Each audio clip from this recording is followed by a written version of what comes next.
Scott Narver, the wrestling world is shook. Jake Lloyd Bacon, consider me one of them. One of the most beloved WWE superstars, arguably of all time, has shockingly been released from his contract. Well, I think we should make the whole episode about that then. I think that's a great idea. Today, it's a tribute to Carlito. Jake, I just searched on Google Trends, and Carlito's not really hitting. What do you mean? No? It's kind of a nothing burger. What's happening on Google Trends then? Oh, our truth is through the roof.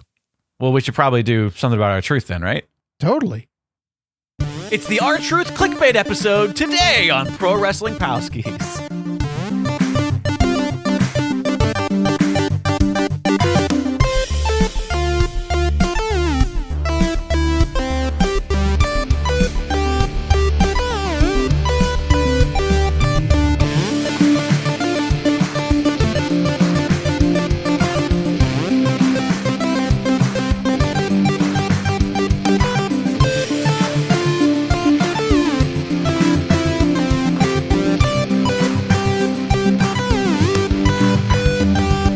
Hey, Scott Narver.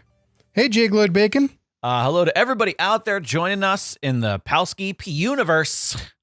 It is another exciting, thrilling week here on PW Palskis. Although we are not live once again, I do apologize to the patrons and those who enjoy these being live via YouTube. We are still working out problems with scheduling and the technical, kinks that come with the fact that we are back to doing this remote for the time being. So our apologies. Please don't technical kink shame us. Yes, please don't technical kink shame us. We do apologize for not being live, but just because we're not live, it does not mean we get to get away without acknowledging our current PWP champ, Tony Griggs. Tony Griggs, champion for May and April. He's in his second month. He will defend that title at the end of this episode, Scott. Yeah. And he made to it successfully. He may be unstoppable. If Tony Griggs defends that title successfully, he will be the first ever 3 consecutive month champion, the longest reigning champion. Now, is this the heritage thing, or is this the... Of all time. No, this is of all time. Yes. Of all time. Wow. Period. Okay. So, listen,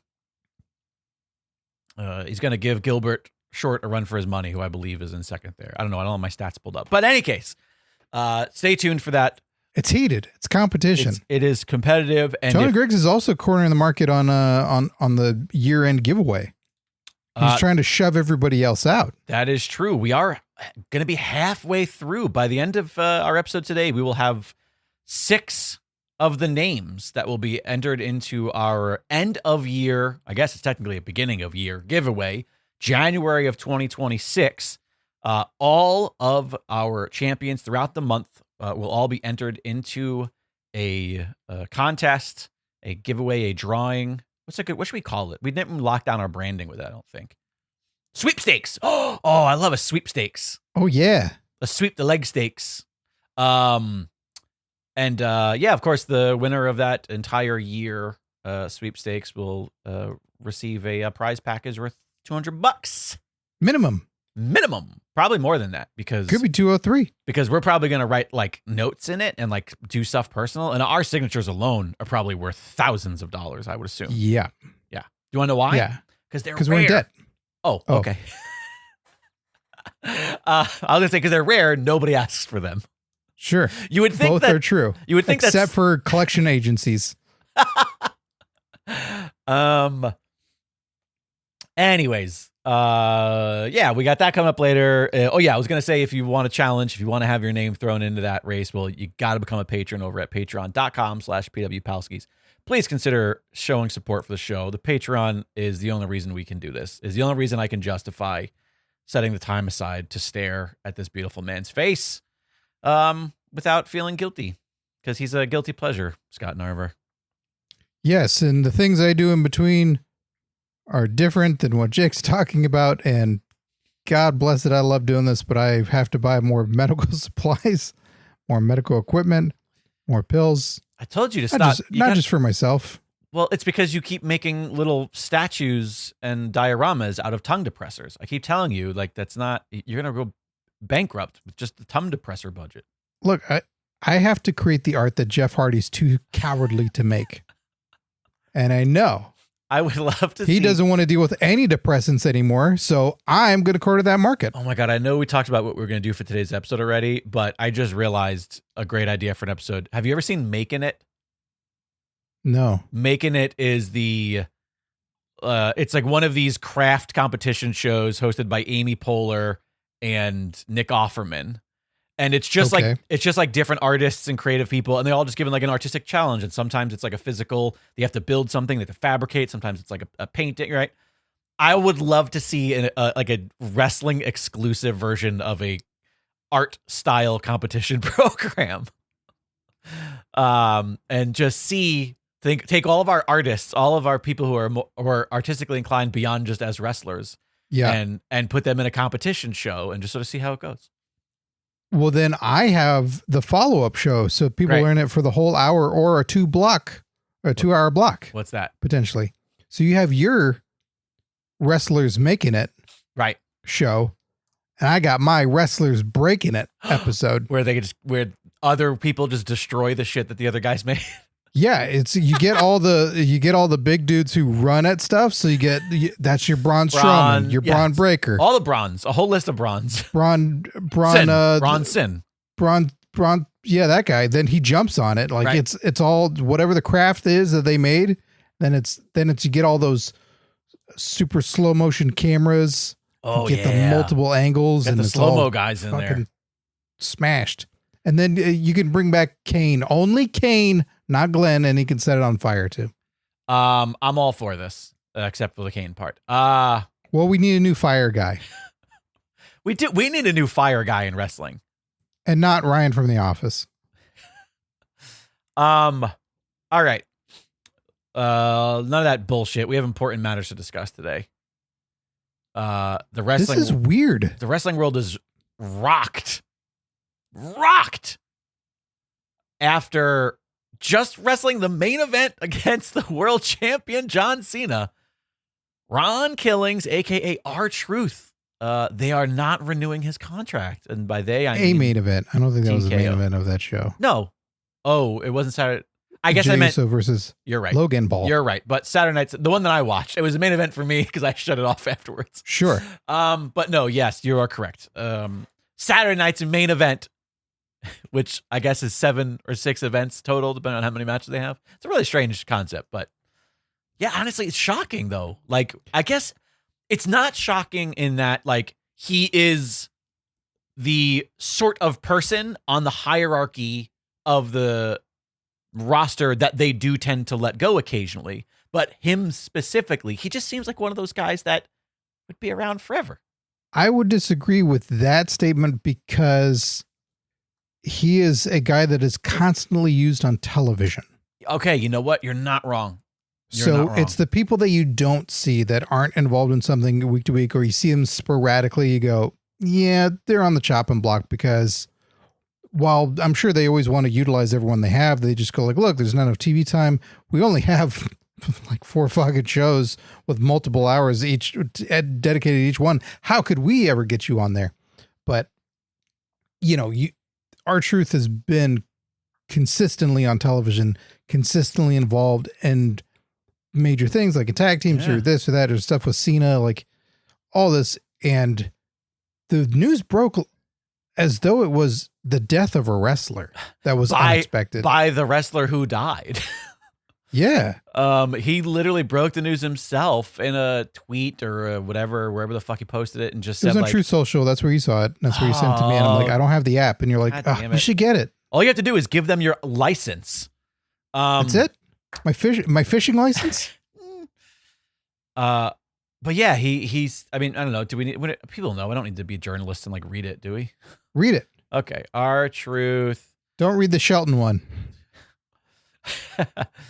Let's see. I'm sorry to inform you all, I just got released from WWE. I want to thank WWE for the ride, but mostly I want to thank each and every one of you who is along for the ride. Thank you for all the love, support, and appreciation you have given me over the years. Thank you. Little prayer hands. That's his, and it's just, yeah, it's insane. It's insane. By the way, the ratio to this is fucking great because it's people that like just as many people are commenting on and reposting it that are liking it because nobody wants to like it because like, no, fuck this. Yeah, we don't have another option for right. Well, we need a dislike button. Like, oh, a sad sauce button. Man. And yeah, that was June 1st. That was a couple days ago at time of recording. I heard from people that aren't actively watching wrestling. They reached out and went like, what the fuck? WWE released R-Truth? Yeah. What is that about? In the same vein that you're talking about where it's but isn't he a lifer? Right. Now, this might just be hearsay or something that I've been fed by the machine and believed because I'm a WWE shill, as everybody knows. The big red machine? No, god damn it. Stop bringing it back. Everything comes back to Kane. We need a new fire guy. But I read somewhere or recall that Vince was once quoted as saying R-Truth can work here for as long as he wants or something to that extent. Like R-Truth will never not have a job if he wants it in WWE because he was such. Now you miss him, don't you?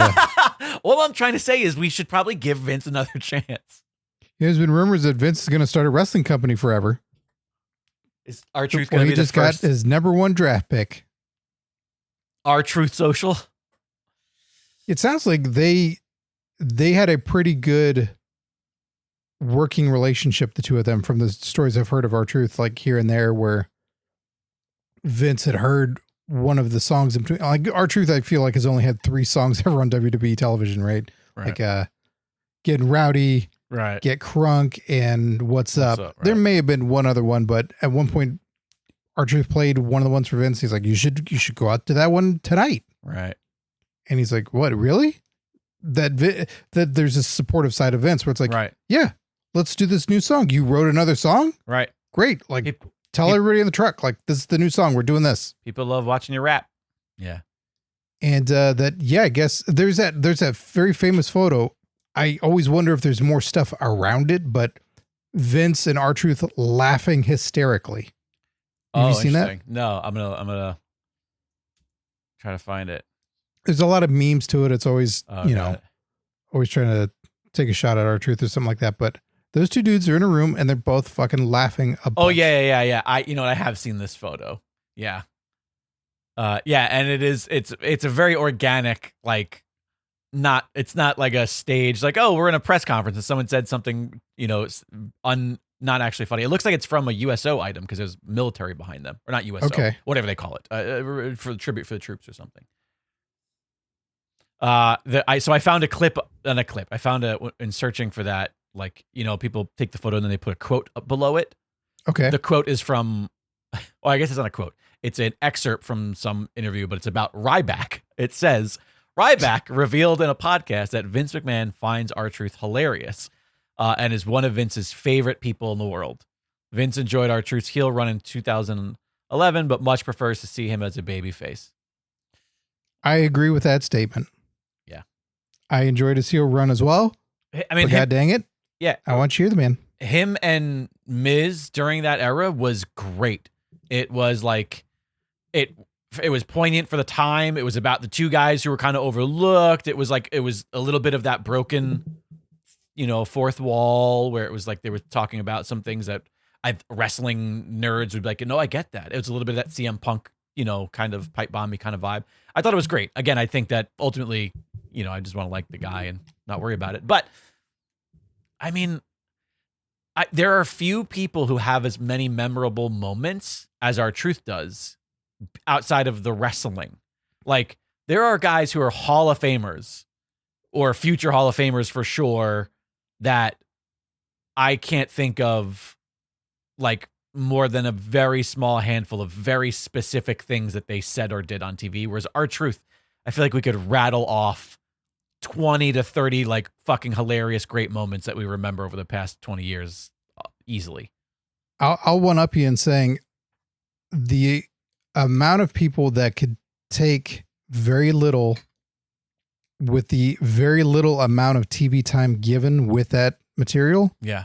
and turn it into something funny or memorable or enjoyable in some way. R-Truth consistently has way more of those moments than so many people. And granted, a lot of the greats, they get way more TV time. They get way more material to do something with. But R-Truth can be given 30 seconds of television. Right. And just go and do something where he crushes it. Like, I'd say Santino was up there with that. 100%. He always made something out of nothing, but that's not an easy skill by any stretch. And they're not always writing something for them to be great. And R-Truth's track record of making people laugh, as we're talking about with Vince, people that you go, do they fucking laugh or what do they enjoy? Like there's there's the stuff with him and Brock where he made Brock laugh. He can't. I'll never forget. TV. Him coming out when Brock had the who the fuck knows WWE Universal something or other title, and R-Truth had the 24/7 title, the 24/7 7-Eleven whatever he called it, 365 title, and he comes out with that, and it's just like same page with the world champions. Fucking great. But that honestly, the fact that he took that title, which was a terrible idea, and he made it enjoyable, like he turns bad ideas into very, very funny segments and entertaining, entertaining television where I legit am, and this has been for years. It's not just a recent thing that when I see R-Truth on TV, I go, it's a feeling of chances are this is going to be really good. Yeah. Very, very rarely am I let down by this wonderful embodiment of CTE in a comedy wrestling character. Jesus Christ. Right. Yeah, of course. Yeah. I mean, the dude's showing up insane for events that are incorrect or showing up in the women's rumble and not realizing that it's not his rumble yet. Thinking it's a Money in the Bank ladder match during something else. I think it was a Royal Rumble. I think it came out with a ladder during the Royal Rumble, if I'm not mistaken, and set up a ladder and then went, and there was nothing up there. Grasps for something that isn't there. The being afraid of spiders and also heights and being in an actual ladder match. How about like calling people the wrong names, thinking that DIY were Sean and Hunter, and just all the stuff they did with Judgment Day oh my God, the recent Judgment Day stuff is amazing. Yeah. Dom and Nick. For the dumbest shit you've ever heard. He is an essential part of anything that he's involved in. I think has always elevated it. Like 100%. Judgment Day starts with Edge, this and that. They drop Edge. I think it's starting during the pandemic too. You got Damien and Rhea that are future somethings, right? But doesn't really have legs to it, in my opinion. I know some other people really dug it. I totally agree. Once it becomes this force of like R-Truth wants in it and then is convinced that he's in it and they're going like, no, we want him out. And Damien being this leader presence where he's not always there. But then when R-Truth is around, is like, why, how have one of you not dealt with him yet? Like what is going on? I'm not going to deal with him. Right. You deal with him. And R-Truth is just like, yeah, but I'm in. Right. You wouldn't take this JD guy. Like, and like the making the merch, like the guy is a merch seller for sure. Right. Like he's gotta be, even the Ron Cena retirement tour shirt he made for Saturday Night's Main Event, like shit like that. That ended up being real. Right. Yeah. Who saw that coming? Even the bit of, which I think just started as like, and that's the stuff about him, is it's just, he just does something silly. And then everybody goes, well, that's great. Let's keep doing that. The very first time he just said as a joke, I used to watch you growing up, to John Cena, knowing that he's, 10 to 12 years older than or whatever. Like that's fucking hilarious. And it was just a dumb one-off joke that becomes an entire part of his character. He commits. His forever. Commitment level is there's commitment. I think that is misrepresented in other characters or other presentations because the music, the ensemble, all that kind of stuff. It's like a guy like Damian Priest. Like you can look at Damian Priest and go, yeah, he's cool looking. He's got the look and all the smoke and mirrors. But do you get a real sense of commitment from the guy that he is something? He's just playing pro wrestler. Yeah. R-Truth fucking commits 100% to whatever it is that he's doing. The bit, the gag, even if he's in the match and we know it's ultimately going to be 3 minutes and he's going to lose, but he still can make you go, well, he might fucking win. He might beat John Cena at this Saturday night's main event in a fluke and then piss off John Cena for a week or two. And then it'll lead to, okay, well, John Cena already beat him. All right. But, well, I believe though. Well, and that's the thing, is that because he's the sort of guy that, and I think I'm struggling to get the thought out because I keep thinking of other things that are interrupting my own thought process. You're thinking about Kane. I can't get enough. Because of the new regime, this is the irony of the let go, is because of the new regime, you actually think, well, maybe this is the sort of thing where I don't think he's going to necessarily win the title, but this is the sort of thing where it's like, no, we can just put R-Truth on a pedestal for a little bit, for a month or two. Because this regime feels like, oh no, we're going to like treat people legitimately, even if they're being fun. We're giving some people their dues, and it feels like, oh, I think now more than ever, R-Truth could maybe even be champion. I don't know that he'd beat Cena for it, but I could see them giving him a win over, a fucking Damian Priest, so to speak, or a Drew McIntyre in sort of a fluke victory. That wouldn't hurt those people. And R-Truth deserves it, and I think they would be like, yeah, and then R-Truth could lose at the next pay-per-view, but he's got a world champion run, and we all are happy. He's one of those guys, though, that like a serious wrestling company would be like, yeah, no, at any given point, we could pull a trigger on him. Fans love him. It doesn't need to be long. It doesn't need to be the big, WrestleMania to WrestleMania storyline. It could just be a thing that happened that we all enjoyed, and nobody's going to be angry about it. Yeah, because we always could acknowledge, hey, he was an NWA world champion, 100%. Right? Yeah. We could do this. And multiple time, singles and tag champion in WWE, like probably the most singles champion. He is technically he is the most winning singles champion of all time because of the 24/7 title. Stupid.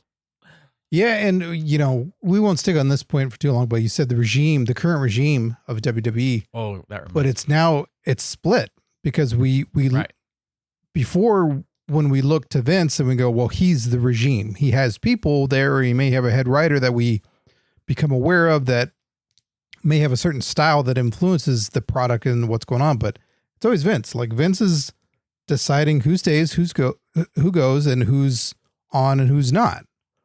And now we have the split. So I don't know Triple H's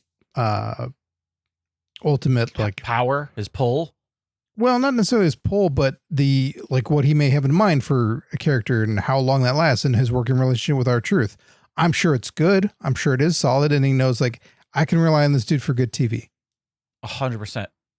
And then when it comes to when Nick Khan first came in, I'm getting my cons crossed.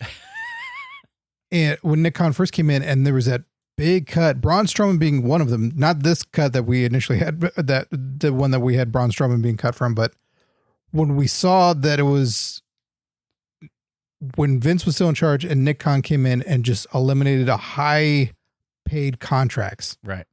And it was clearly like whatever, it's fine. They can come back later. They cannot. And I'm saving us a bunch of money. That's kind of what I feel like this is. I feel like Truth probably has a pretty decent contract because of the longevity of it. Sure. Yeah. So, and I could signings. Yeah. I could probably see him making I don't know that he's necessarily, making like the fucking big top billing money, but as far as mid-carders go, they probably feel like, yeah, we can lose that and save a ton of money because maybe, one of the fucking NXT, maybe the Grayson Waller could fill that spot of when we need a funny bit for, 45 seconds. And that contract is half of the amount. This feels to me like corporate greed more so than artistic business decision. 100%. I 100% agree with you that it is an executive decision. Yep.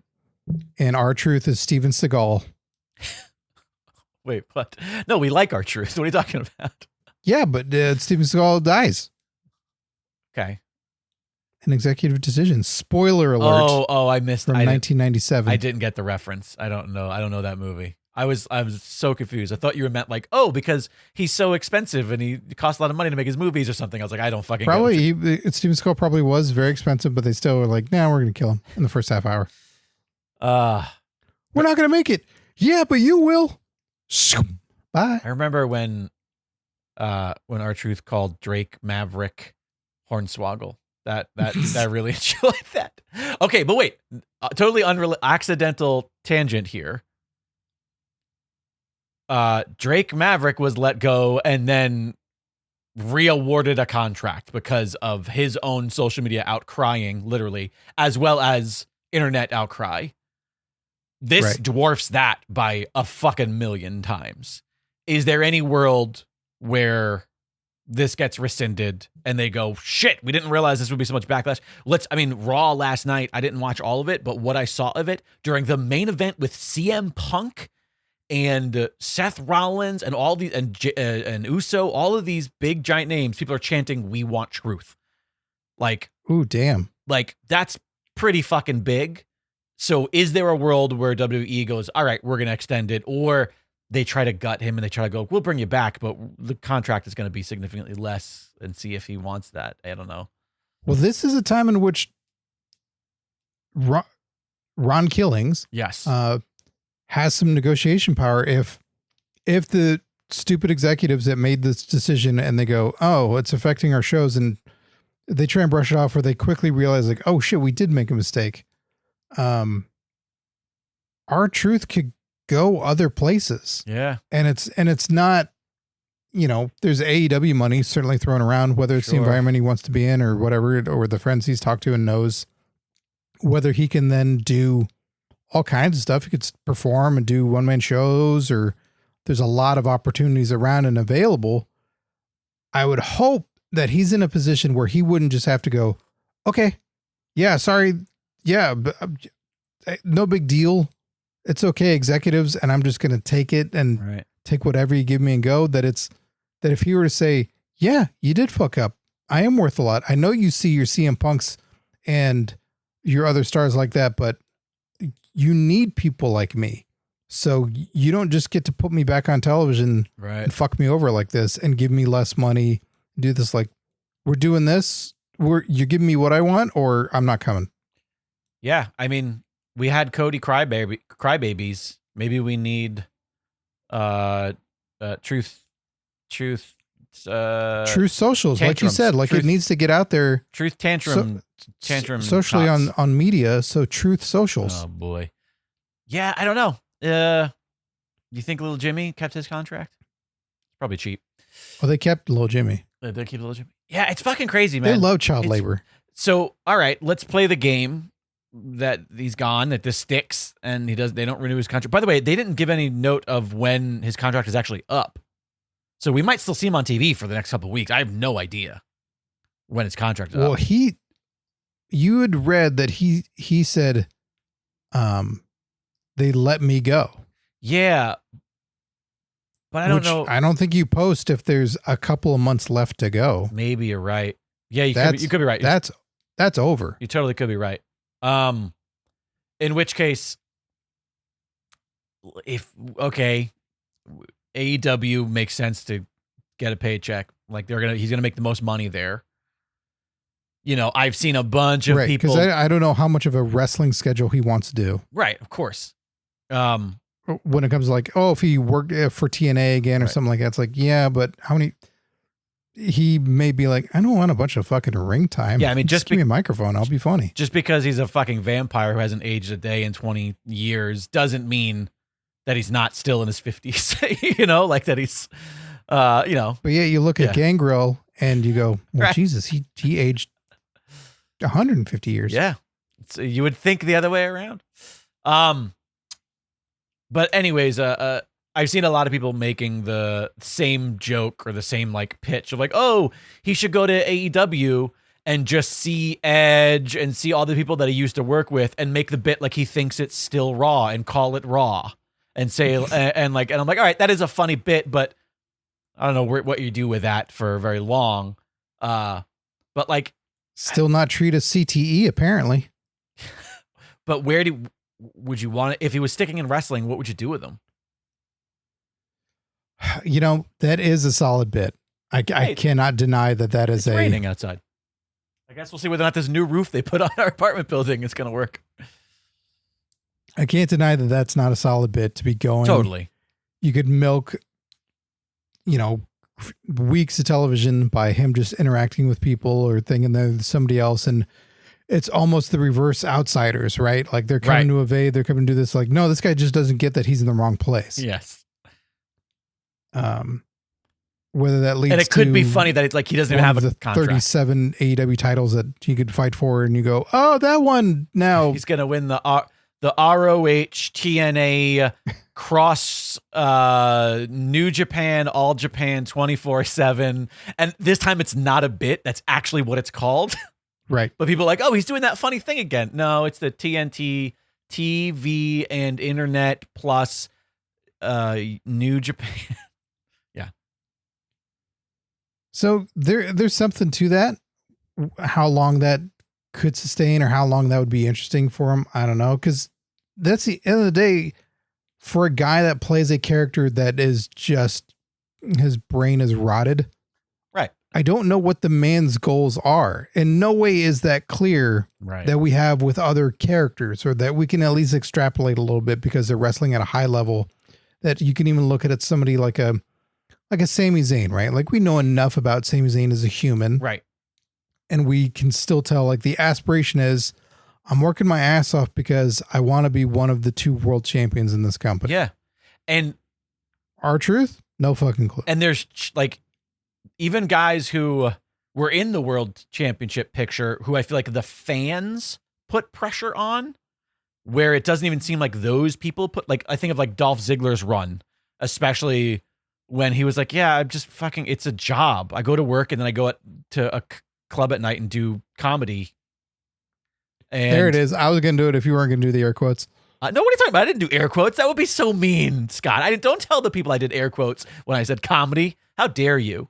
And Dolph Ziggler. But in any case, at that point, he was saying like, yeah, I don't give a fuck. Meanwhile, the fans are like, no, he deserves it. There's like certain people who there's like an inherent chip on their shoulder. Truth is chipless. Right? That dude, it seems to just be so happy, entertaining. He's so beloved, arguably one of the most beloved guys in wrestling history, as far as from what we can tell.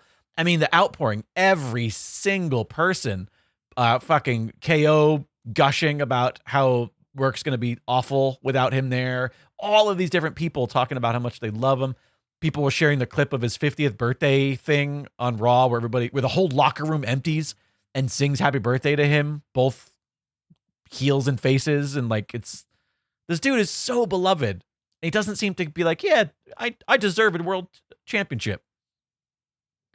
Yeah, that's a guy that, like you said, it probably just makes going to work, all the travel, being around the guy, just maybe he's not the locker room leader, but he makes the day go better. Yeah. Or he's just a fun dude to have around. So when that's gone, tragically or not, like say an Owen Hart, that was that same presence where people go, I just fucking love him. I loved being around him. It was so fun to, after the show, you do this, or Owen's making a joke, or he's doing impressions, or he's pulling a prank. That when you lose those types of people, I'm not saying WWE is going to go downhill and everything's going to start falling apart, but morale is certainly shot. That if the entire locker room is going, if the number's right, if the number's 17 years, the guy's been there. That's not since he debuted, but that's the current contract. Because he was around in 2000 or 2001 for a little bit. Okay, quick. Yep, exactly. He was in TNA, did his thing, won the world title and all that. And, you know, if that guy's a company guy through and through and delivers, does all this, and then whatever corporate part of this regime went, nope, you're gone. What message does that send to everybody else? Yeah. That's maybe not the Codys or the Punks where they go, I'm probably fine. Right. That it's going to have to take a lot for them to just up and get rid of me. But fucking Truth is gone, then everybody's on the chopping block. There is no safety net for any of these people. So what does that tell you as far as a loyalty and a company that fucking cares about you? So if you're putting your body on the line and doing that and taking bumps on a regular basis, or they tell you, hey, you're going to be in the Money in the Bank match. Cool. Am I winning? No. But you're going to do 3 crazy spots. Like, fuck you. Why? You just got rid of R-Truth. Like, why am I going to do crazy spots in a ladder match for you when I'm God at any moment? Like, that sucks. It's also something to say that what we've been hearing is how high morale is in the locker room these days. How like everybody's happy and it's a great working environment and everybody's like excited and it's collaborative and supportive and everybody's in a good mood and everything is all fucking rainbows. That this like, if this happened when everybody was already miserable, even it's when just there's like, a cancer backstage. Yes, even with the cancer that is Phil Brooks. If things were shitty all the time and this happens, it would be par for the course.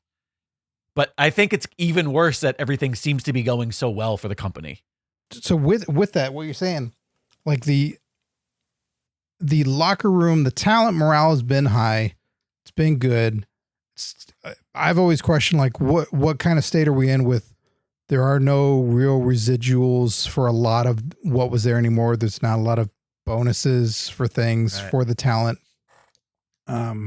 Just gets tricky because then it has to be a higher contract. Right. And then you have to sell merch like crazy to probably get something because a lot of the other financial opportunities are gone.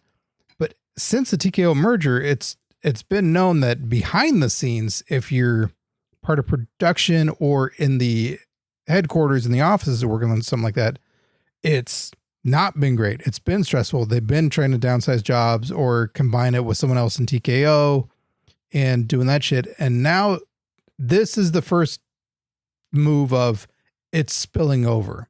Right. The executive cold part. It's not the yearly annual cuts where it's like, look, we had your Dakota Kai, some people like that where it's always unfortunate, but you look at some of them and you go, yeah, you can be back in a year or two. We're just moving on right now. We don't have big plans for you. We're doing something else. Like, okay, you got too much talent for R-Truth and even Carlito to just be out of nowhere. Yeah. Of these cuts. And like that are higher end. Let's just say too, like not to interrupt you, but our jokes aside, Carlito is part of a major storyline with major characters that are on TV every single week. And whether or not we, love or hate the guy, it's still kind of surprising that all of a sudden this key member of one of the biggest groups just all of a sudden vanishes. Because the other part about it that's abrupt, in no way do they capitalize on it creatively. Right. Like for either one, there was no, we questioned this I think before we started the show. You would think with John Cena on a tirade of, I'm going to ruin wrestling. Right. I'm going to destroy wrestling. Right. So I'm going to make a YouTuber the other champion and I'm going to take my title home at the end of the year. So you love R-Truth? I'm going to retire him. Yep. 100%. Like that is not on the table. Like you don't actually do that. That's why when I initially heard the story, I'm like, oh, this has to be a bit of a part of the Cena thing, right? Oh no. What the fuck? Like, how do you not even do that creatively? And even with Carlito, like another member of the Judgment Day is going to get kicked out. It makes me wonder of XYZ. It makes me wonder if this was a thing that literally just happened one day where they just sat down and like, all right, we got to lose somebody today. Who's it going to be? And there was no like, hey, we're thinking about maybe not renewing this contract, and they could kind of get ahead of that story wise. Yeah. Cause if the departments aren't talking to each other, let's just say Triple H and Nick Khan, just for the sake of ease, that the head of booking is just doing their booking thing and someone else is looking at all the contracts and they're not telling them, hey, R-Truth is coming up in a month and we're not going to renew. If they just look at it and go, yeah, he's not here anymore. The fuck? Like I could have done something with that. Right. Something that helps the people who are still here. Yeah. Fuck, man. So it's internally for WWE. It's certainly a bad look. Is it going to cancel subscriptions and to change anything majorly? No, I think it is a shitty sign of how cold it can be there now in the talent portion of things. Yeah, the TKO era does feel like it's going to be a lot more ruthless. No pun intended. But yeah, fuck, dude. I part of me hopes that the outcry makes them go, I mean, listen, for a guy who's made a career, or not made a career, but as part of his career was him coming out saying, oh, my bad. Hopefully TKO just comes out and goes, oh, our bad. Sorry. No, he's still here. You guys still love him. We still love him too. We'll fucking pay him. As a fan, does that make it okay for you if they just go, oh, it turns out you did really like him? Okay. Because at least it means that they listen, I guess, if I'm, trying to silver linings it. But it is, like you said, it's shitty all along. It's just, it's hard to ignore the shittiness of it in its entirety. Especially him. I don't really know anybody else on the roster that I could think of that if they let go, I would have the same reaction. Like maybe Sheamus, but even then I would go like, I kind of get it. Because I bet you he does have a pretty decent contract and they don't know that they're doing something with him. But Truth, it's just, I don't know. There's something, it's so easy. Like there's at any given point, you can find something for Truth to do. What you do is you write anybody on your roster's name on a piece of paper, and then you write an ampersand, and then you write R-Truth next to it. And there you've got gold. It doesn't matter. Let him interact with anybody on your roster at any point in your show. You've got a fucking segment. We can make that work. Where, yeah, somebody like a Sheamus, I'm trying to struggle with other people who are kind of in that same world. A Miz. Yeah. Again, like, I would be surprised because Miz seems like such a company guy, but I wouldn't be angry at them. R-Truth makes you a little angry. Because you go like, no, fuck you. Like, really, that guy of everybody? Because comedy endears you. You're right, 100%. You're 100% right. Like, if it's a character that ultimately you haven't shared a laugh with in some way, like you go, they were cool. Oh, well. And that might be why sucks. Sheamus came to mind, because I do find Sheamus very funny. And when he is doing funny shit, I enjoy it, even though he's also great as just this fucking badass brawler character as well. Yeah. But yeah, I don't know. It's a crazy fucking world that we live in. Crazy fucking thing that we watch. Yeah, I'm certainly bummed out because it's he is something that I'm not as avid as a watcher as I was previously. I'm still trying to catch stuff here and there. Yeah. Catching the Saturday Night's Main Events and watching Raws in the background. But now when I go, R-Truth's just not going to be on at all? Well, fuck. I care less. Yeah. I have a fantasy scenario for them undoing this.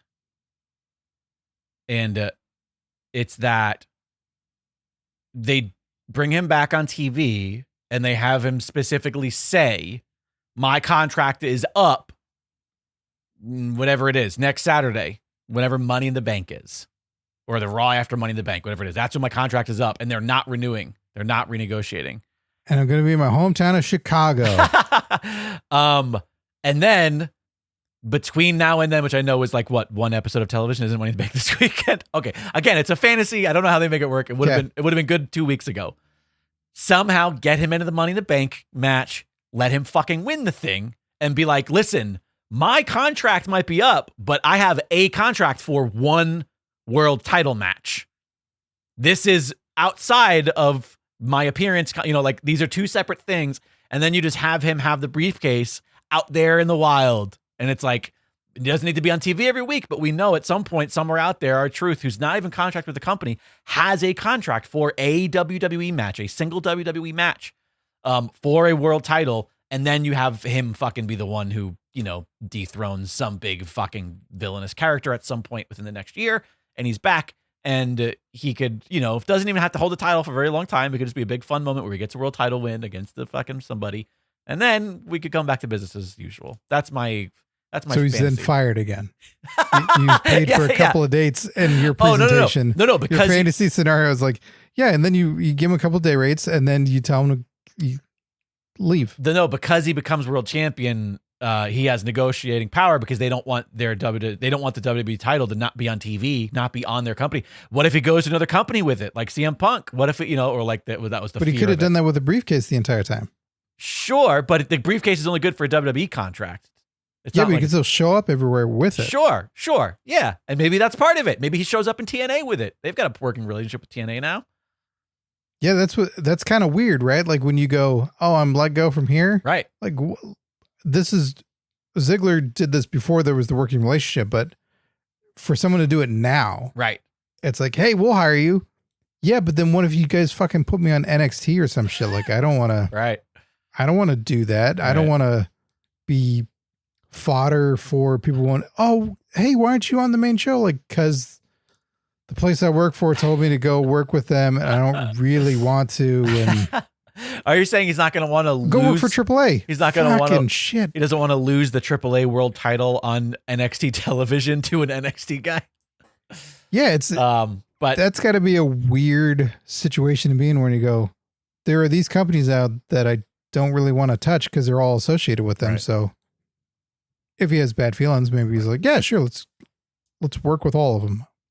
Well, anyways, that's my weird fantasy thing where somehow get him to win the Money in the Bank briefcase, because then he can have a contract for a match and it's a fun story. And it's all, kayfabe of what he can do. And then he can win the title, and then they have to give him a new contract, or he can negotiate with, he can get into a negotiation battle with Adam Pearce and Magnus, and they can kind of fight over who gets it. And, I don't know, do something fun with it. Make him promise, because it can still be funny through all of it. He doesn't need to come back as this serious competitor. He could still be hilarious while also defeating champions. That's my dream. I want him and Maven to do the show together. You mean the Hogan Real American Wrestling show? Yep. Great. Yep. 3-man booth, Chael Sonnen, Maven. And R-Truth. R-Truth. I want like R-Truth to be asking Maven these weird questions for his shows, like, how much did Dark Side of the Ring pay you? How much? Right. Were you gay backstage? Were you this? Was it that?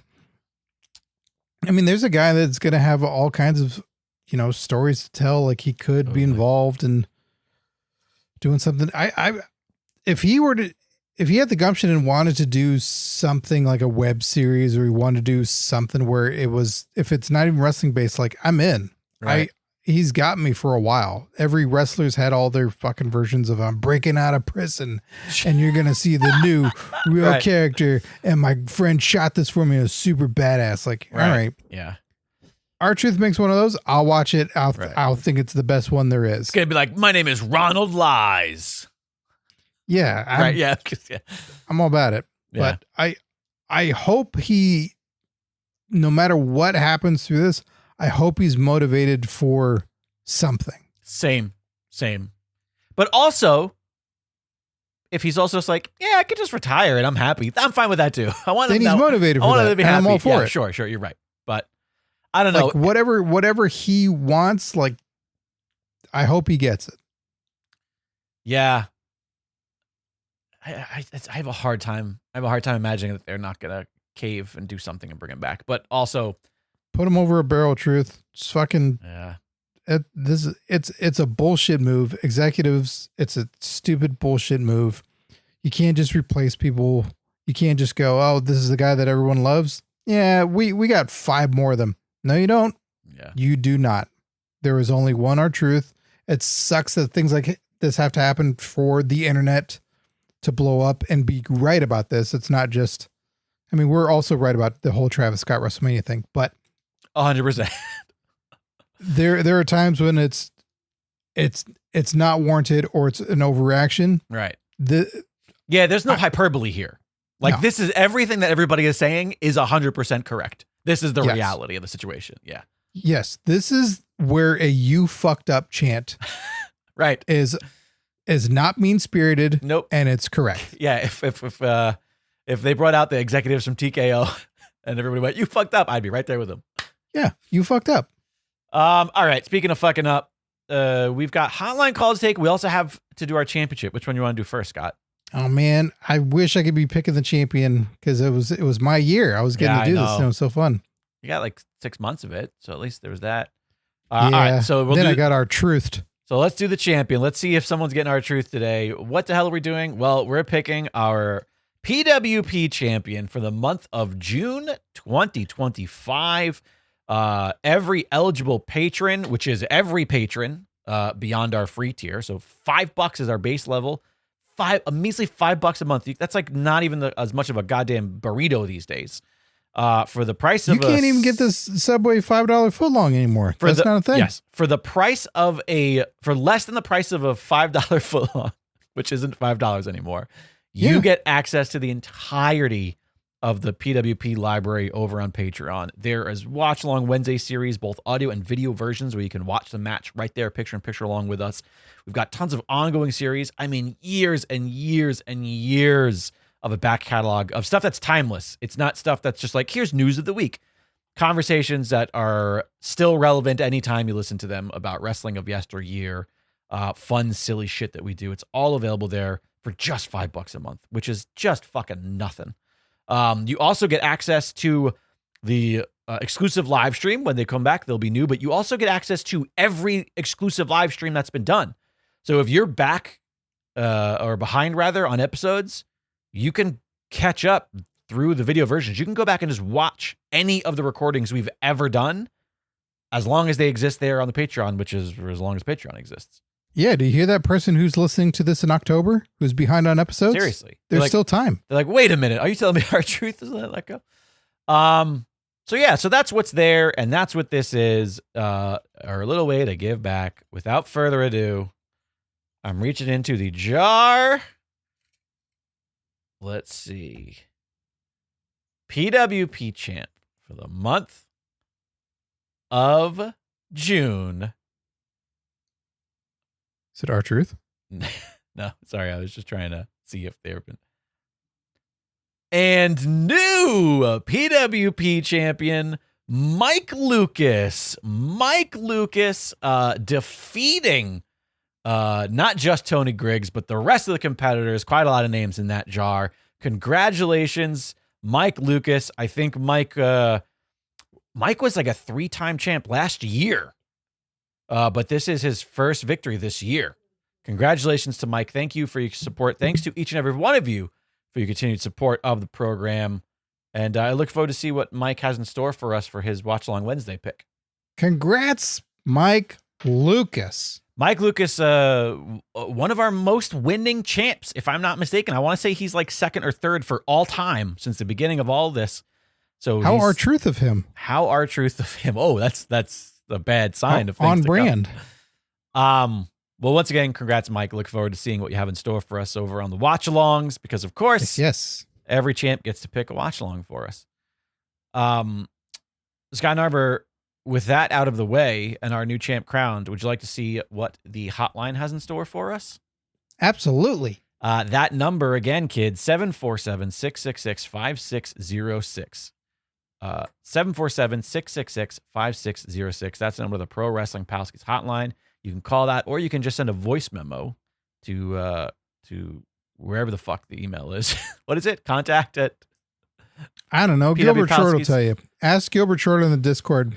I think it's contact. I think it's contact at pwpalskis.com. I can't keep track of all this stuff. You know how many URLs and email addresses I have? It's fucking unheard of. It's absurd. URL. Leave me out of this. All right. Anyways, do all of that, and we'll play your calls on the show just like this.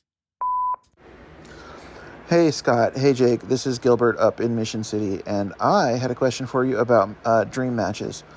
When I was listening to your episode of the Hitman rating scale for the Attitude Era, I realized while you guys were rating Kurt Angle, which, by the way, was spot on, that he never wrestled Ken Shamrock, and I feel like that match would have been an instant classic if it actually happened, or wherever it was. It's just that they just missed each other in WWF, I think, and then I just don't think they were there at the same time in TNA. I think Ken Shamrock was in TNA for a little while, but it's just one of those things where those two probably could have put on a really good match, and we just never got it.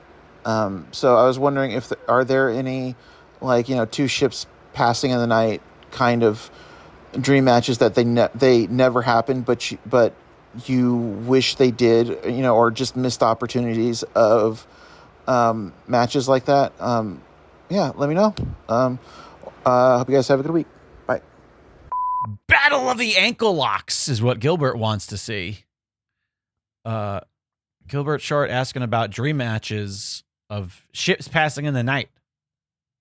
Well, first off, it's nice to hear that we were spot on with our Kurt Angle assessment Yes. on the Hitman rating scale. Yes. Because we're very good at what we do. One's a little too generous and one's a little too not generous. Yeah. So we're a nice balance. We're like good cop, bad cop. Yeah. And then, yes, going into the, I agree. Kurt Angle and Ken Shamrock would have been a super cool dream match. Especially with Kurt a little seasoned, and they could have built the story around it of these two guys, and you got the MMA guy, you got the wrestler, like which style is going to beat out. If you treat it with that real tail of the tape fight feel of it, especially seeing with what we saw out of Kurt Angle and Samoa Joe and TNA, of how seriously you can treat something like that and big stakes, that could have been really, really cool. But yeah, they were just never same place, same time. Well, with the exception of maybe WWF, but just Ken would have just been leaving. Right. But yeah. Oh, Sush, do you have an answer? 2 ships that passed in the night? Oh, Sushi Pants just jumped up on the back of his chair. I mean, I think I think one is happening right now. I think it'll be a real tragedy if we don't ever get Chad Gable and Grande Americano. I feel like, you know, two of the current greats. I feel like we should really see them one on one. One on uno. One on uno. The cat just shoved her butthole square in your ear. No, the side butt. Side butt. Well, to me, I'm just seeing pure cat butthole next to your face.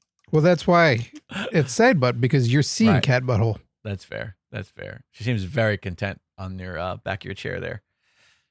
We have not gotten as much hangout time as either one of us would like. There's constantly busyness, and she's like, what? Hey, what about me? But to the question, to the point. But the new roommate's bed squeaks, so it freaks her out. It moves. Right. Yeah, I don't know. I mean, we have a couple dream match episodes that we've done in the past. Available on our Patreon. Yeah, I do feel like they're not this thing of like people that were kind of there at the same time, but kind of not. I think most of them are like, oh, we want this person from one company and this person from another, or this person from hell 20 years ago. Yeah, exactly. Exactly. It's tough. Yeah, on the spot. Nothing really comes to mind. And the only ones that do are dumb ones. Like, did we ever get RVD versus dumb one. Did we ever get RVD versus Ryback, a battle of the airbrushed singlets? Not to my memory, but by golly, I got the internet in front of me, and I'm gonna look. They could have fought each other's airbrushed singlets. They could have been literally, you know how they have a hair versus hair or a mask match, an airbrush singlet match where the winner gets the other one's airbrush singlet. We see. Jake. Did it happen? Potentially, or this is a really great WWE 2K25 ruse. Oh, right. Yeah. You can't look up person versus person anymore. You can't do that in an efficient manner on Google. Raw, September 9th, 2013. Oh, shit. It happened. By golly, those singlets are both airbrushed to the nth degree. Fantastic. 2 ships passing in the night.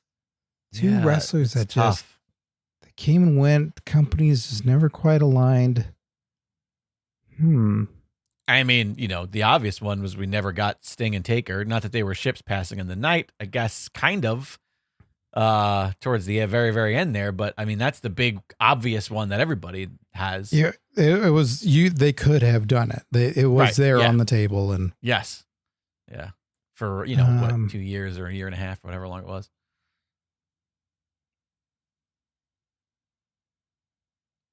Because I'm trying to think of the people.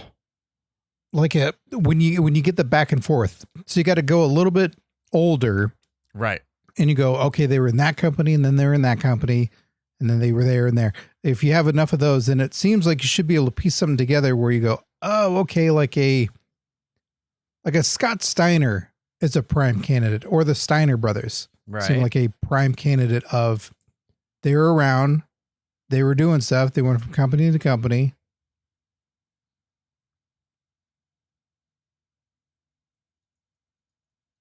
But it's weird. Sometimes they do fall more into the dream match Right. category. Did when Brett went to WCW, was there any crossover? And then again, I wasn't watching, so maybe they did face each other. But I feel like Bret Hart, before it got really bad, and a young Chris Jericho, that's like two guys who were really good, technically sound, good in-ring storytellers. I was trying to think of, always talks about right. Owen Hart. Right. But Owen Hart would have been in WWE until he passed away. Before, I don't think there was any crossover. At least I don't think. Maybe there was. Bret Hart versus Chris Jericho. I'm not even getting fooled with some fucking... Yeah. Because I feel like that's, I think that's definitely going to happen. Even when you have Stroke Brett coming back and fighting Vince and Miz. Yeah, that's what I meant. That's why I said in WCW before things got bad. But that's one. Yeah. I mean, that's definitely one. That is one for sure. A lot of it is just like the guys who would kind of go on to be bigger stars when the main eventers, when they were mid-carders, were retiring or leaving. That's kind of, I think, what fits this category. Is it's like the people who had the talent but weren't quite at the top of the card, at a point when they could have faced those big names, but they just weren't on the same level at that point. Mm-hmm. And that's the one that comes to mind. So yeah, Brett and Jericho, that's one. I'll go with one. I may have done it on our Dream Matches episode, and I apologize if I did, but there were opportunities multiple years and well past the time that it should have happened. But Mick Foley versus Hulk Hogan. Sure. They were in TNA together. Right. I'm trying to think when Mick left WCW. There might have been a little bit of crossover there just before he left, but maybe not. Well, I can tell you exactly. And how well do you know your Hogan timeline? Because I can give you the Mick timeline. He got there late 94. He leaves WCW in 1990. Comes back 91, leaves 94. Yeah.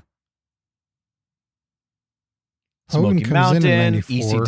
ECW to 96. And then 96 is his debut in WWF.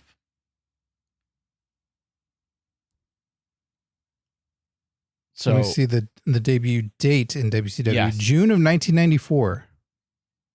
Is when Hogan debuts. Yes. So they just missed each other, really. Although he did come back. No, he didn't come back. Never mind. No, that was it. Yep, that was it. You're 100% right. But Hogan was back and wrestling like, I'm trying to remember his later WWF run. Oh, right. Sure. Yeah. But at that point, is that a match? Mick was wrestling like we watched, he wrestled Orton and he was doing the occasional big things here and there. So, but TNA, it all culminated there where it's like, look, both guys are still doing stuff. Hogan did have a match or two, and there's money in the two guys that have never wrestled each other that are two champions, and they had words on, I'm trying to remember that guy, that Canadian show, who was like always very Tom agitated Green show. about. Yep, that was it. They went and painted Tom Green's dad's car. They made the "Where's My Dinner Bitch" statue of Bubba the Love Sponge naked wife on there. And Hogan thought it was really funny. Oh, hilarious. Yeah, this one feels like they could have done it. They could have.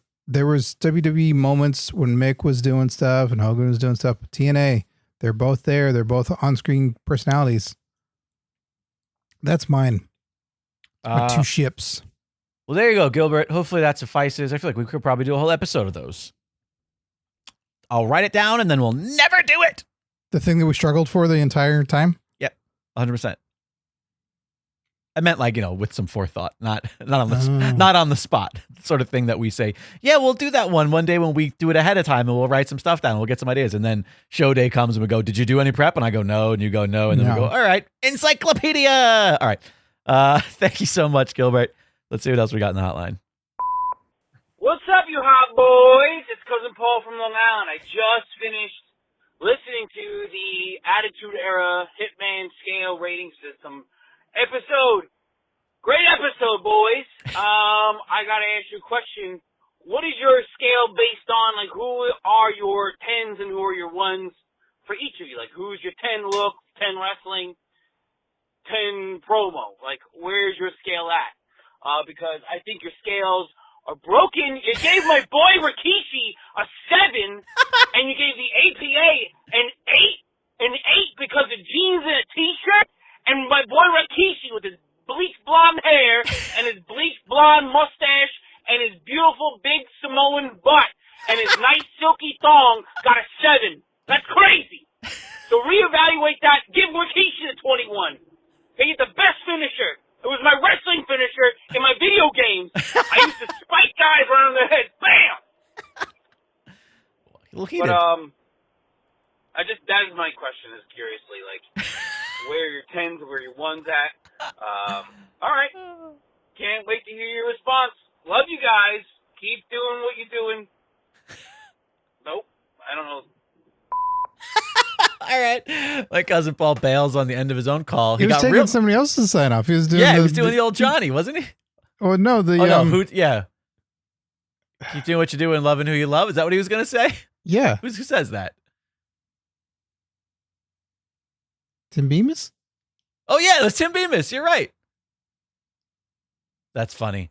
All right. Anyways, I love that. By the way, this was not planned. We didn't listen to these at a time. I love that Gilbert's like, wow, you guys really accurately rated somebody. And then my cousin immediately calls and goes like, you guys are the fucking worst at rating.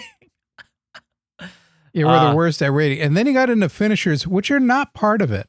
No, we do not. Well, I guess it is kind of wrestling, but we look at it as an overall. And just having a good finisher is not enough. We do take it into consideration, though. It's part of it. So he's asking who are our guiding lights. I don't know that we have them. I think we have to keep doing this type of show to get it. In fact, I love a spreadsheet. I'm going to add a tab to our workbook, Scott, where I'll write in everybody we've done and what we've given them so that we can have an overall look at like who we're putting, because we do it for each individual episode, but I don't think we've compared from episode to episode our ratings. So I'm going to do that. So that way we can start doing it at the end of those episodes. We can be like, okay, well, how do these people kind of, where do they fall in line with other people we've rated? I will just change the entirety of our show to just the Hitman rating system. I'm fine with that just being what all of the rest of PWP is from now on. If it's getting this much reaction. It's our best performing video on YouTube. Even though it's not the video version of the podcast, the audio only version of the podcast is the best performing episode on YouTube. People love the Attitude Era and they love the Hitman rating. No, I don't think they love it. I think they love disagreeing with people on the internet, and that's what it's for, baby. But, as we have mentioned in the past, and the angry tirade that we got still didn't break down what Cousin Paul would give Rikishi or the APA. Right. We got no scores. It was just, you're wrong. Like, okay, why? Show your work. By the way, 7 and 8s, those are both good ratings. Yeah, that's solid. That's a good number. I don't know why. It's 3 away from 10. Do I have all of our sheets? I'm sorry. I'm trying to think. Have we ever given anybody? Oh, no, we did. Cousin Paul a rating? No, I think we gave. Didn't we give Flair a 10 in wrestling? If I'm not mistaken. Wait, I have the sheets. Or we did Angle. We did Angle. Oh, okay. Wait, I have. I believe we gave Angle a 10 in wrestling. Great. I also did just find the sheet from our Rumble episode where we did Flair, and Flair did get a 10. I'm trying to see who our other 10s are. Oh no. Yeah, this is why I need to do it in a worksheet, because I have all these loose pieces of paper on my desk from old episodes. Oh, what's this one? Nope, that's not it. That's notes from Koicast. Okay. I'm going to have to go through the old episodes, make the sheet. Well, as you've alluded to, it's Oh, here we go. Angle and Flair have both gotten 10s Right. for wrestling. No. Oh, yes. Angle did get a 10. You are right. And he also asked for who were ones. I don't know that we've given a 1 yet. I've wanted to, I'm Yeah. sure. I probably talked you out of it because I'm like, they got employed, but not that always helps. Yeah, it's one's really harsh because one truly has to be you are really fucking terrible at it, Like, you shouldn't be in the business if you have a 1. You have no right to be here. or this should never have been presented. Right. And like, for an example, while we're not going to rate all of Giant Gonzalez Sure. on this episode right now, certainly one could make an argument for the look is a 1. Well, do you mean the appearance of the attire? 'Cause Yeah, that's like what- someone yes, could right. go, look, Sure. you took this giant dude, weird looking, and then you made him a big naked man with painted on muscles. Right. Like, that's a 1. And I'd be like, yeah, but I kind of think it's fascinatingly weird. So I at least give it a 2. Right. Exactly. And it's very memorable. Yeah. Which is also part of it. I found a 2 in our notes here, just the ones I have. I found 3 sheets. I found our sheet from our tag team episode, our sheet from our Attitude Era episode, and our sheet from our Rumble episode. I don't have the other ones at a glance here, but I did find a 2 that we gave for promo, and that was a Gangrel. We also gave a 2 to Nick. Oh, yeah. We also gave a 2 to Nick Jackson.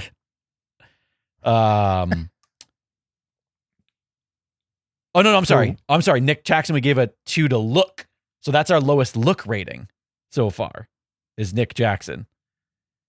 We actually gave, yeah, those are the lowest scores of anybody we've gave of the sheets I have. I don't see anything lower than a 2. Okay. And the only 2s that I see are Gangrel's promo, which was rough, and Nick Jackson's look. There's some 3s and 4s, but again, now we're getting to the mid-range here. But yeah, I don't know. Good question, Paul. We'll start making it a point at the end of those episodes to consult the sheet. I'm going to make a sheet when we're done because now I'm excited about making a sheet.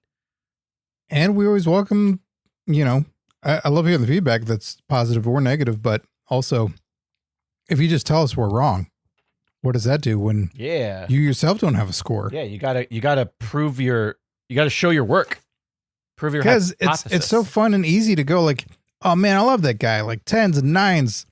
But then when you actually look at the larger scale of things and all the wrestlers, and you go, wait a minute, hold on. Right. That person I love can't be a 10 because then Well, what's this other person? And that has happened. I think they're better. That's happened to us just in an episode where we both threw out something and then I looked at something we had done early in the episode and we're like, oh, fuck, wait, hang on a second. That doesn't track anymore. So, I love Christian. And I know he was one of our early ones that we did. right. And it was really hard to not, I know. like, I want to give him 10s because I love him so much. But at the end of the day, it's like, I know he's not. Right. But he's very high ranking. We could be objective beyond subjective. Now I'm just scouring the desk for other little sheets that lost it. I have kind of a little messy desk going on here. All right. I think we did it. Thank you guys for your calls. Thank you, Paul. Thank you, Gilbert. You know what? Call to action. Yes, call to action. Since this got wonderful feedback of people talking about the Hitman rating system, what's the next subject Ooh, that you would like to hear us do for the Hitman rating system? Please call the hotline, 747-666-5606. It's always open. You can call anytime and tell us what you'd like to hear our next subject be, whether it's like a collection of champions. If it was Right. say, for example, like, do Intercontinental champions, or do WWE era divas, or Right. do like people on Nitro, or just, give us a category of something. Also, if there was one that you were like, I want them to continue that. If you're like, hey, I want you to finish the rest of the Rumble winners. We did that one. Like, there are some that they're a definitive endpoint of. We could always keep chipping away at those. So let us know what you like. That'll do it for the program this week. Like Scott said, 747-666-5606 for the hotline. You can also contact us every day, all day, every day through the Discord. Discord's completely free, not connected to any sort of Patreon or anything like that. It's just for the entire network, and it's just a fun place to hang out and watch wrestling and shoot the shit and ask questions and bullshit and share links and just generally be a wrestling and pop culture nerd all around. I miss it. I haven't been on there lately, and I'm bummed out that I've missed out on the community. That just reminds me, Scott. Somebody tagged you. Wait, let me look at it, because, yeah, I knew that. My God. I had a feeling you wouldn't see it. Somebody tagged you. I got to get good about also figuring out previous conversations if I was tagged in something, because I feel once it's gone, I go, well, that's gone. I missed it. Well, I don't think anybody responded. I didn't respond because I was like, oh, well, I'll let Scott speak for himself. But thanks. Brad from Tennessee just tagged at Scott Narver in the Discord and sent a link to WWF WrestleFest arcade cabinet announced.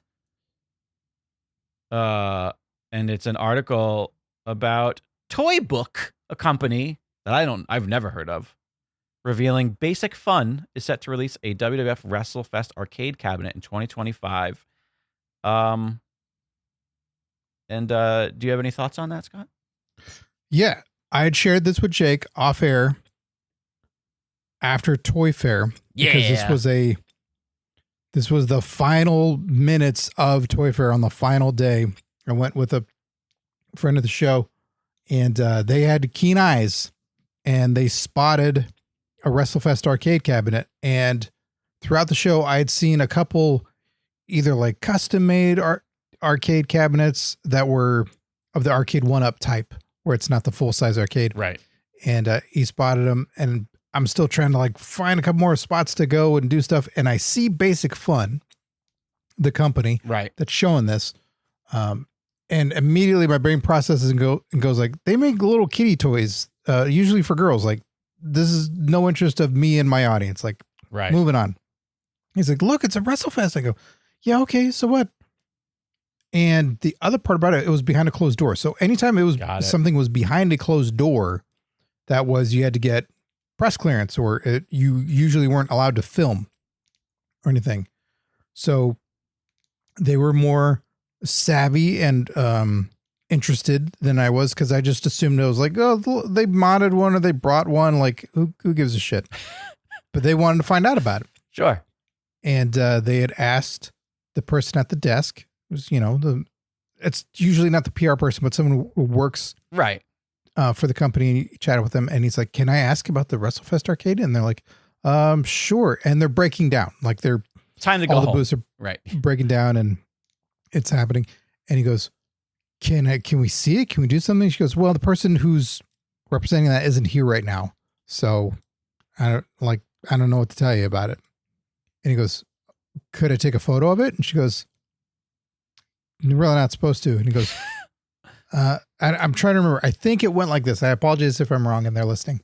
That I think she said, like, well, if you were standing over there and you happen to take a photo in that general area, like, I couldn't stop you.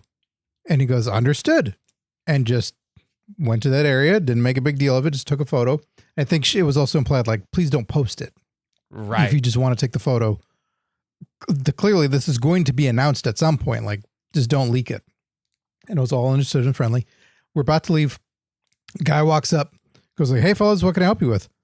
And then chatted with us all about it. Said like, yeah, I'll show you here. Let me show you the arcades. Amazing. And there were multiple versions of it. And it was something that I couldn't talk about on the show. And I reached out, and this is the shitty part about either my position of where I'm at in the world of toys or just my networking in general.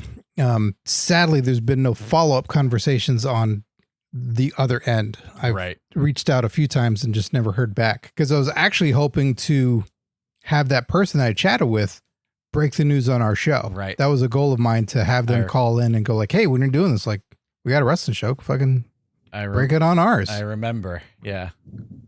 And no one has ever put out a WrestleFest arcade cabinet. That's not WWF, right? No one's put it out. Oh, right. Period. Because it's a legal fucking nightmare, ultimately. Right. Because it's got a bunch of dead people on it. Right, of course. It's got WWF on it. So we asked him about it. We said, like, what's the workaround? Because Arcade 1-Up didn't do this. This is always on everyone's wish list. Like, how did you acquire this? How did you make this happen? So what we extrapolated from it, because he's talking about certain divisions, and my buddy's pretty savvy in the world of wrestling, and he said later, he goes, he got the permission through a division in TKO. Aha. The very ones that fired R-Truth. I was going to say, they freed up money to spend. This is the one thing that I can say TKO made the greatest either fuck up or whatever possible, because in no way to them is this a logistical nightmare. Right. So we're asking, like, don't you have to make changes? Don't you have to do this? He goes, yeah, we can do that if we need to, but like, this is what they said yes to. Right. So they just went, sure, whatever, fine. We don't give a fuck. And if this was just back in the days of it's just WWE, which they've clearly done, they've said no every time. Like, no, this Right. is, you'd have to mod and change and do, like, we don't want to, no, that's just a dead entity. Like, we're not worried about it. But this guy was fucking savvy. And then it was also who owns the game. And it was this company in Japan that is very tight with their games, but he has a buddy, and that buddy is like, yeah, I can get you in with them. Like, I know them and we'll make it happen. And this guy was also pretty savvy to chat with. So they made it all happen. Couldn't believe it. We were seeing it there and we played it. And, so there's a full arcade size. There's the arcade 1-up size. And then there's like the smaller version. And I don't know if this is also going to have a mini or not, but they were working on those too, like the little countertop ones. Right. All of various price points, which weren't discussed, but they had a whole line of stuff because arcade 1-up sounds like they've been having trouble recently, but they're going to do the Turtles ones. They're doing WrestleFest, which will have both WWF games on it and other games as well. This was certainly, because in the moment when we were talking about it, I guess since they have no precedent for anything like this, they had some video game stuff, but they don't have people like us who are wrestling fans Right. or fucking Jones about it. And just, he was excited to have someone who was like, give me information. Yeah. Give me information. And like, I want to promote the hell out of this. Is like, yeah, totally.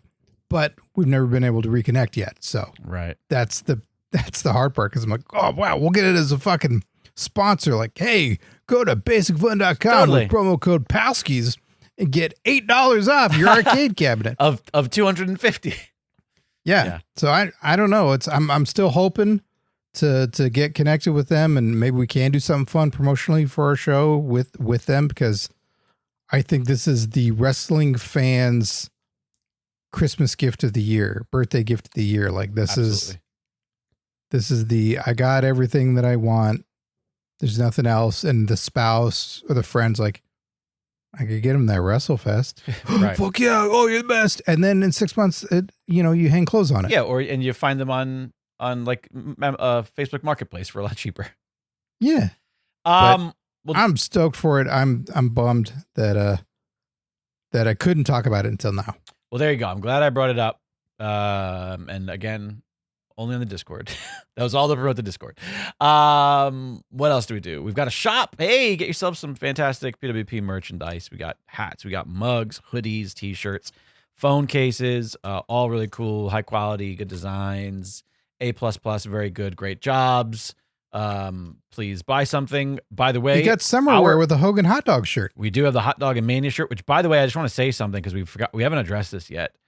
We are just taking the hit.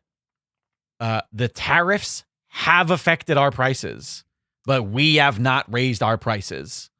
We are just making less money. So that means you guys will have to buy more merchandise to make up for it. But yeah, I thought about this. Blind. I thought about it, and I'm just like, you know what? Like, I don't want to raise the prices. Like, we don't have sponsors, so we're essentially just a failing merchandise company. That's kind of what we are as a business. And we have, our Patreon, which is, subsidizes our failing merchandise company. Yeah. But I just don't, I feel like our prices are fair, but I feel like any more, and I myself wouldn't pay that. And I don't want to ever be that guy. I don't want to ever put out a fucking, the price of a hoodie and be like, I wouldn't pay that for a hoodie. Like, that to me is like shitty business. So Sure. I have not increased the prices of any items in the shop, despite the fact that our prices have increased. And, I think if we make any new merchandise, we should have tariff editions sure, that are prices in which we would make the normal amount of money again. Right. And we are charging more. Right. But people know what they're getting into. Maybe that's a fair way to do it. But I just want to put that out there. Our prices have stayed the same since the shop started 8 years ago. So like literally we have not there is no inflation on Dragon Wagon Radio. That's what I'm going to go ahead and say. So that's just us begging you to be like, you know, hey, we're nice people. Maybe buy some shit. So all of that can be found pwpalskis.com. Scott, before we leave, we do have to thank our current Patreon Palskis. Yeah, because let it be known before I thank them that WWE shop stuff, like your basic, hey, I'm going to get a wrestling t-shirt. Their basic price point is $35 now for a t-shirt. Yeah. That's a lot. And does that include shipping? And we're not that, right? No, we're $25 per shirt with a flat $5 shipping rate, which sometimes kind of fucks us because that flat rate is anywhere, but not internationally. It is anywhere continental U.S. But there are other rates for international stuff. I digress. The point I'm trying to make is, yeah, we're $25 for a t-shirt with a flat $5 shipping. So we're shipped less than non-shipped from WWE. And you want to know how fucked things are? I'm on WWE Shop right now, and here's what I just got. What'd you get? Sorry, your search for Tamina did not match any products. Are you serious? You can't even get a No One's Meaner Than Tamina shirt? Nope, I have one. Can't get another one. Do you think Donald Trump wrote that for WWE? Because that was when Vince was around. Maybe they called him up. They're like, Trump, you have any ideas? And he was like, we all love Tamina. No one's meaner than Tamina. She's all computer. It's all computer. Tesla. All right. Anyway, sorry about that. Our truth stuff still at full price. Great. Oh my God, for a zip up hoodie. Trying to wrap this up. Hold on. All right. No, that's fine. It's only an hour. How much and 40 minutes. How much for a men's ProSphere? This seems a little insensitive. Black R-Truth, what's up, full zip up hoodie. I mean, it would be weird if there was a white R-Truth hoodie. Right? How much do you think an R-Truth zip up hoodie costs? Is that what you're asking me right now? Yeah. Men's ProSphere, black R-Truth, what's up, full zip up hoodie. I'm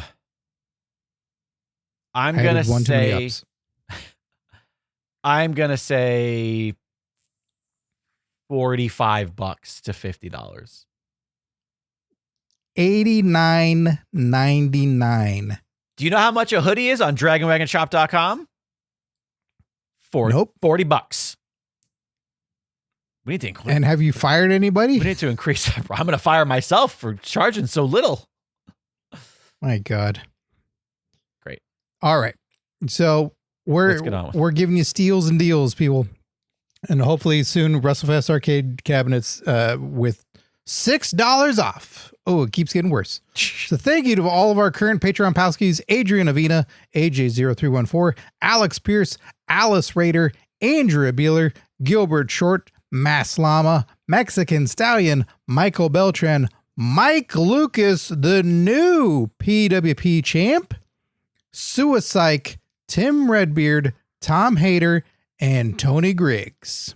Thanks to each and every one of you for your continued support of this program. Could not, would not, should not do this program without you. That'll do it. We did it. I hope next week we will be back with a live stream. We'll do the best we can. I do apologize for the lack of live streams for this week and last week's, but do know it is not for a lack of desire or trying. It is simply real life shit. We do appreciate you guys all still sticking with us. We hope you had fun. As always, an absolute blast hanging out with you for Wrestling Palskis.